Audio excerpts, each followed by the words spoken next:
Hello, you are welcome. In this video, we are going to solve this exponential problem. We have n to the power of n equals 9. We are solving for the value of n that will satisfy this equation. So what we are basically looking at is a number that we are going to raise to the power of itself, and that will give us 9. For instance, 1 raised to the power of 1 equals 1, and this is no 9. If you consider 2, we are going to have 2 raised to the power of 2. This equals 4, and this is less than what? 9. So let's consider 3. You have 3 raised to the power of 3.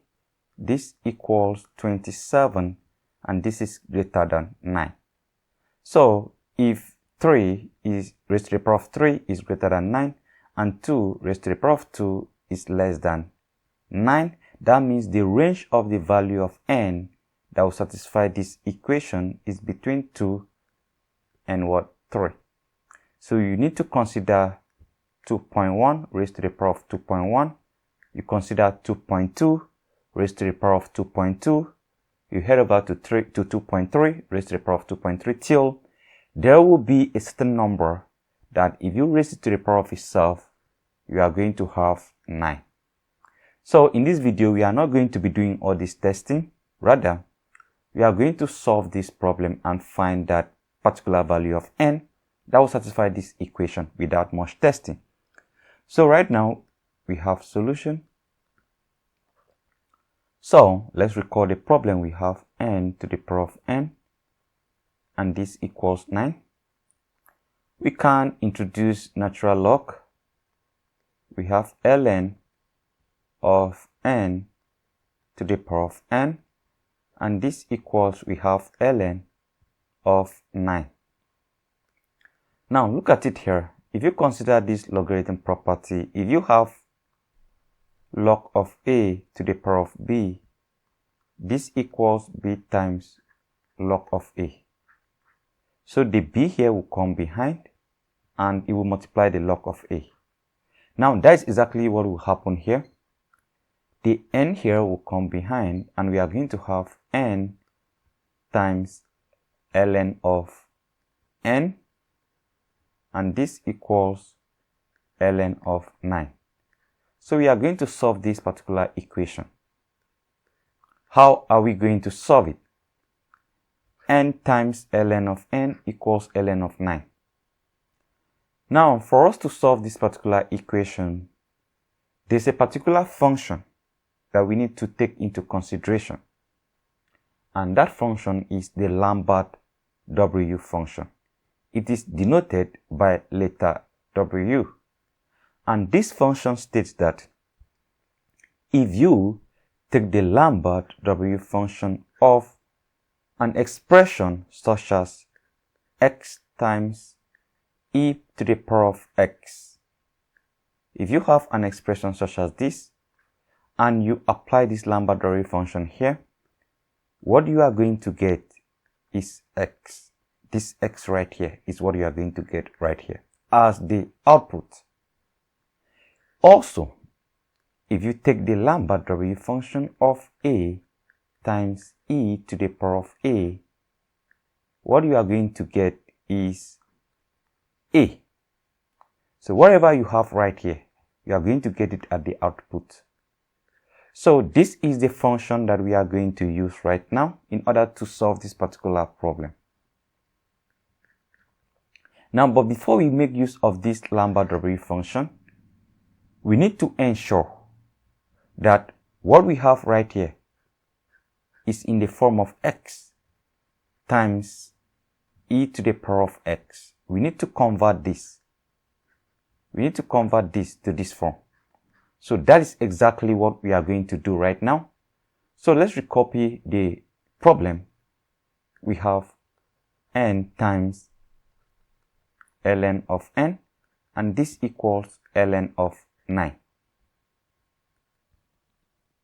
So what we are going to do right now is, instead of x, we can write it as e to the power of ln of x. Remember, e can cancel ln, and what we are going to have here is x, which is the same as this. So we can simply have this n being rewritten as e power ln of what? N. Because the e can eliminate the ln, and what we are going to have here is just n, which is similar to what we have here. Then we have times ln of what? N. And this equals ln of 9. So, according to this particular expression right here, it is the x before e power of x. So we can simply rearrange it. We can have ln of n before e power ln of n. So we have ln of n times e power ln of n, and this equals ln of 9. Good. Now let's head over to our expression again. Look at this. X times e power of x. At this particular point, we can apply the Lambert W function. So, because what we have here is exactly what we have here at the exponent. So we come over to what we have right here in this equation we are trying to solve. This is ln times n, and this is ln times n. So we can then apply the Lambert W function.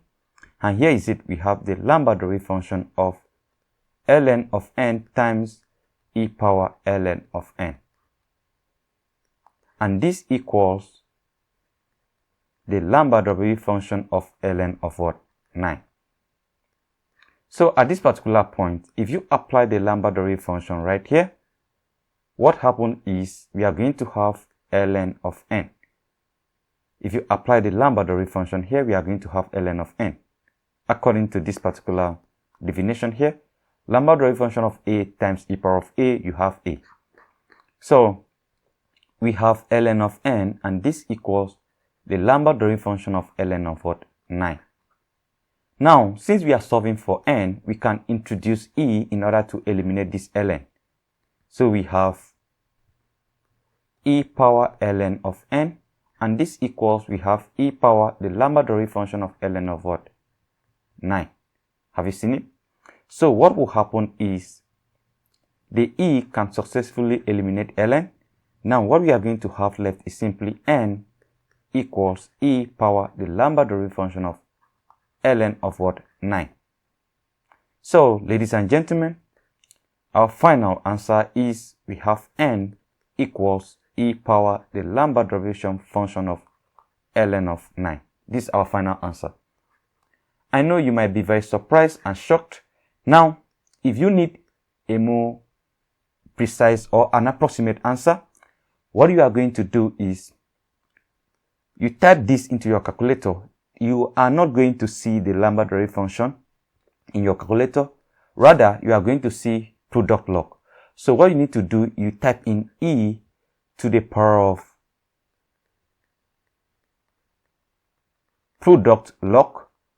You will definitely see this in your calculator. You type product log, e power product log of ln of 9. You are going to see this in your calculator, ln of 9. So once you type in this into your calculator, you are simply going to have an approximate value, which is 2.4510 into 4 decimal places. So this is that value of n that we have been looking for. This is the value of n that will satisfy this equation.